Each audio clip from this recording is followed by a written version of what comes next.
As a business owner, I should definitely try to get 2 or 3 of the people on my team to work on the exact same thing, so that way we actually get nothing done. That's literally what keeps happening. It's so inefficient. Some people will just have no idea on how to manage and delegate. You can't work on everything at the same time, and the more things you work on, the less likely you are to actually get everything across the finish line. That is the exact reason why growth just isn't happening.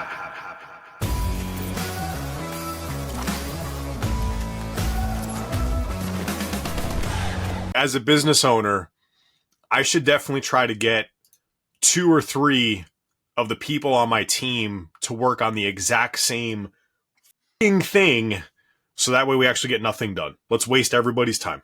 That's literally what keeps happening, and it drives me up a wall. It's so inefficient. Some people will just have no idea on how to manage and delegate. With that in mind, I mean, you can't really expect someone who's been a terminal subject matter expert that holds a doctorate in medicine to be good at managing. You're not wrong, but that is the exact reason why growth just isn't happening. It's like I keep trying to find the shortcut, and I spend so much time finding the shortcut that I could have just walked the actual route it's going to take and been done already. Everybody does it. Like, I get it. There's a lot of times where I'm like, oh, there's got to be a shortcut, and let me go do it. And we all have that phase of our life. I get it, but like, the outcome is in the work.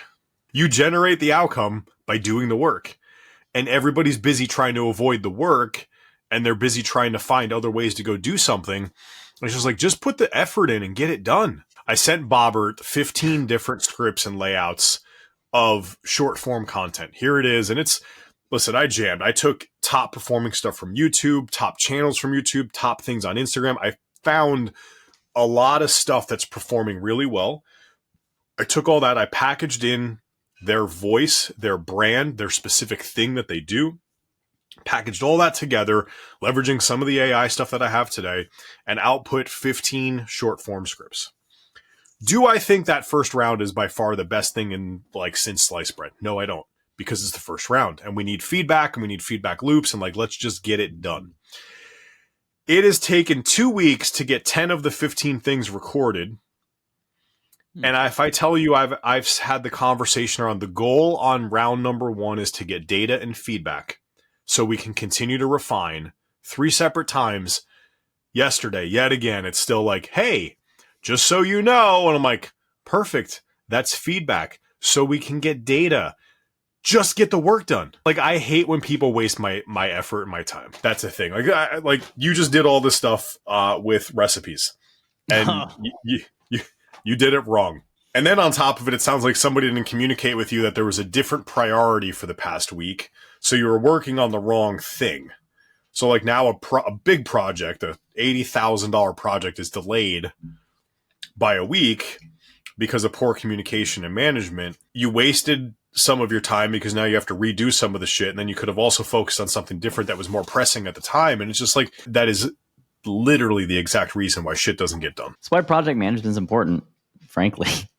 You got to have someone that oversees that project once people are at capacity, and project management will make or break the organization and gaining traction moving forward. Otherwise, you're going to do the same shit over and over and over again. It makes no sense. And to your point, had we clarified what the priorities of work were, we could have knocked out the things that people were effectively waiting on, the same way that you wouldn't in a recipe wait until it's time to put something in the oven before you put it together. You would use the time, preheat the oven. You would try to collapse as many workflows as possible so that way you stack them and, you finish in probably about half the time instead of taking twice as long and it costing twice as much, which is the general adage of most projects, is it's going to cost you twice as much and it's going to take you twice as long. So how do you get ahead of that? And that's what sets apart good consultants and good coaches from people that obviously are going to be stuck well behind the eight ball. Project management can get way out of hand way too quickly as well. Mm-hmm. Like somebody who's trying to grow to do $5,000 a month in revenue, $10,000 a month of revenue, you don't need a massive project management board. Like, get a Notion board, make it simple, get the free version of Asana, get a freaking checklist inside of Google Sheets. Whatever it is to stay organized of when's the due date and who's working on it and what project or the why you're doing the thing. That's really all that's needed. You don't got to overcomplicate it. Now, if you got a team of 1 versus a team of 10 or 20 or 50, that also is going to dictate what that looks like, because more people, more convolution, more ways things can go wrong. Less people, like, hey, just get it done, maybe keep yourself organized. So there's variables that play into the situation as well, I'll say.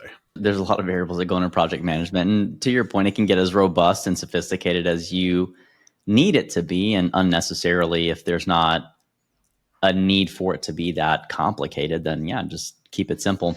I think that when people are frustrated about a lack of progress, usually it's because they have prioritized the wrong thing. And so the nature of project management is getting in there, identifying everything that needs to be done to some degree that's reasonable. And you won't know the things that need to happen until you've stumbled your way through it. But listing it out, putting it in order of priority, and then having everyone that's involved agree on that priority is the main premise of why project management is a thing, because you can't work on everything at the same time. And the more things you work on, the less likely you are to actually get everything across the finish line. I mean, imagine trying to take all of your college classes at the same time across 4 years instead of, that's crazy, right? Because the average, I think, course load is somewhere around 40 courses. And I don't know about you, but if I had to study 40 courses every week for 4 years, not going to happen. So they break it up into bite-sized chunks that feed into gathering and accomplishing your degree, which is the large overarching project. So, when I hear like Chris and, other people that we've had the privilege of getting to work with and coach up, and, just like NCI was a huge component of that, frankly, where they always prioritized the wrong attention and resources. And because of poor project management, eventually there were some financial constraints that started to become very apparent.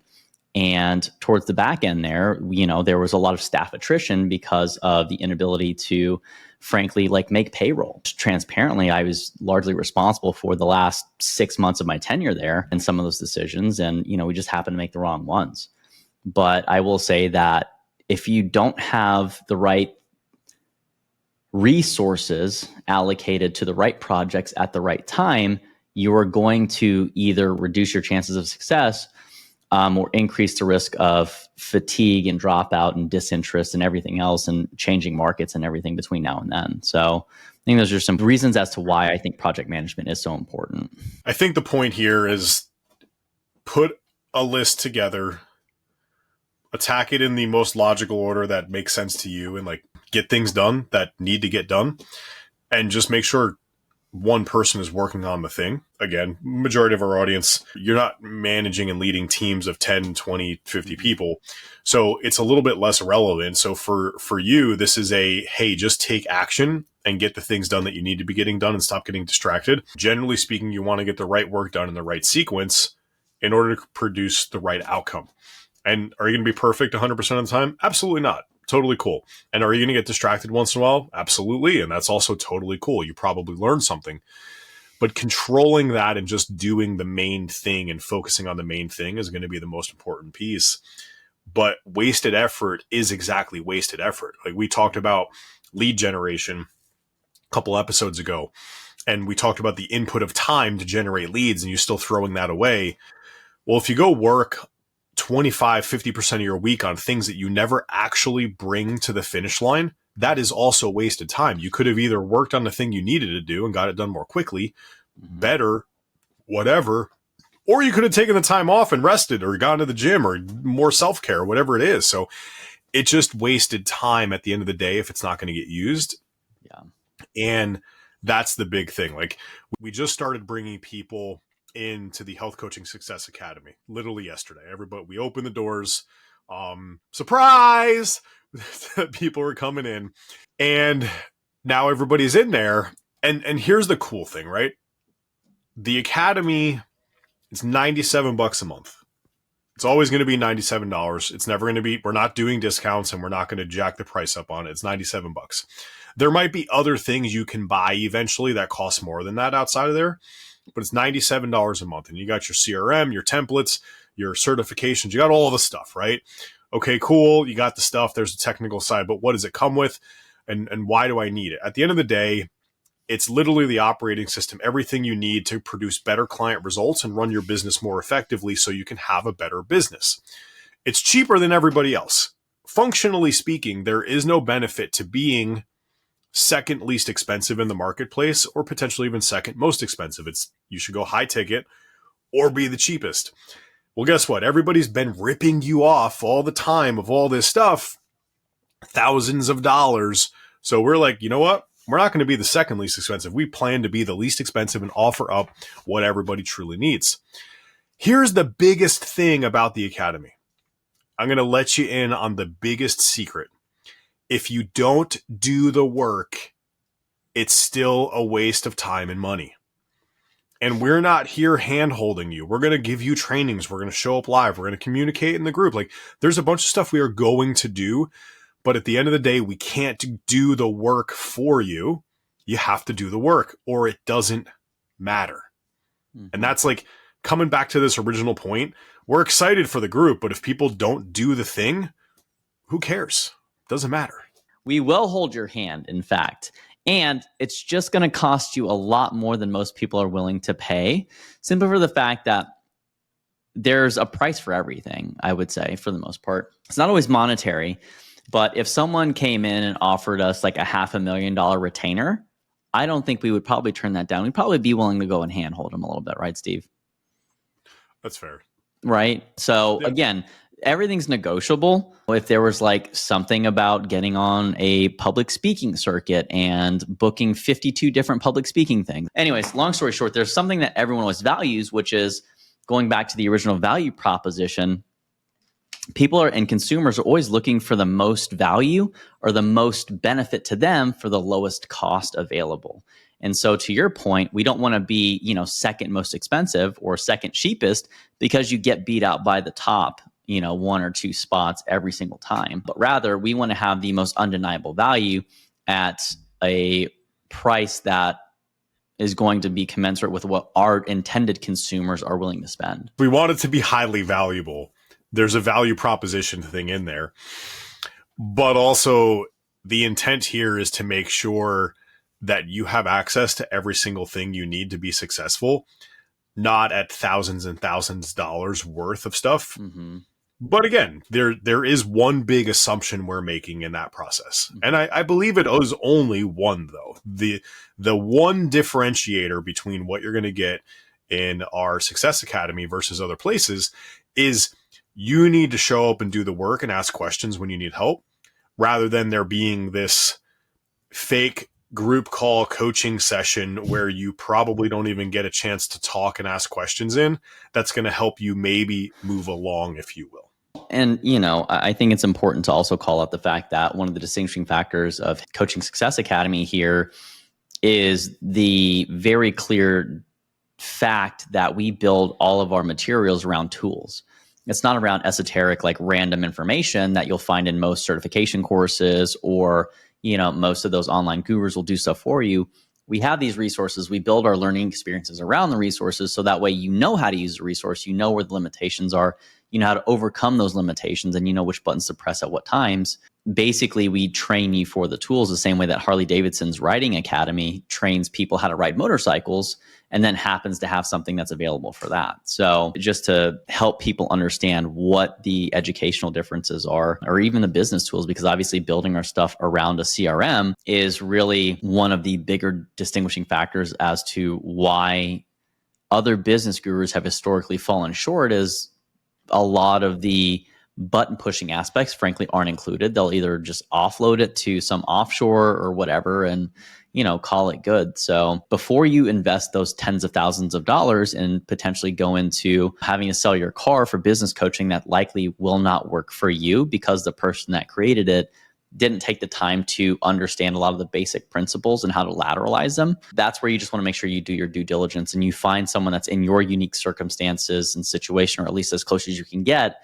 Interview them and ask them how their experience was related to whatever program it was. Just my 2 cents on, again, HICSA, the value prop, and kind of what to pay attention for before you invest significant sums of money. To kind of wrap the bow on this, the intended takeaway here really is that you understand you have to go take action and you should take some process-based action. You need to actually do the work. There's generally not a silver bullet on the other side of things. That continuing to look for that is only going to cause you more pain, waste money, and more importantly, waste time.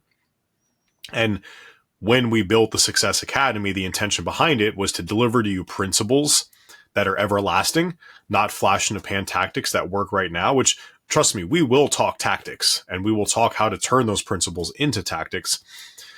But you also need to understand how to manipulate them and take them and move them when things aren't working for you or in the specific scenario that you're in per se. But that's where we want to teach you those skills and give you the tools to do so. It does come down to you just doing the work, diving in, learning, engaging with the community, asking questions. Tuesday, we're inviting nearly 7,000 people into this group. I guarantee you somebody's going to have an answer in here. And by no means do Andrew or I think we are the end all be all of the answers to everything. We are just the ones that are culminating and getting the group together, if you will. Mm-hmm. And well, if we don't have the answer, which we might for a lot of basic coaches, we'll have a lot of the pretty decent answers. But the more advanced you get, the more nuance that's required. That's where you're going to look for a lot of people that are well connected. And I don't know anyone that's more well connected than Steve in terms of people that can help you, build a $20,000 landing page or a QuickBooks funnel or, an anal probe that uses AI to check for colon cancer. I don't know, but Steve knows somebody for just about everything. And if you need research stuff, then, I'll at least be able to point you in the right direction. But that's where the benefit of being in a network is that someone is going to know someone that can solve your problem. Your job is to leverage the resources available so that way you don't stay stuck. Well said. Well said. So point of this, take action, get work done, make your checklist, tackle it, assign it if you have a team. Just go out and do the thing. On the other side of that work is going to be some type of outcome. You may not win. Learn from it, understand it, and figure it out for the next time. That's really the main goal here. So without further ado, you should go ahead and find us on one of our social media channels, though. Go ahead, ask us for the link to jump into the school group. Completely free. Again, there is a free and a paid for version, but you still get the community and a couple resources for free. So go ahead, hop on over. If you have any questions, what else, and some of the specifics and details, what's in there, ask either of us. More than happy to answer those questions. And hope to see you in the Success Academy soon. Subscribe to the channel, like this episode. Go take action on something today. Move yourself forward. And we appreciate you guys listening to Beyond the Pump, where we break down the business of fitness and nutrition. Talk to you later, gang.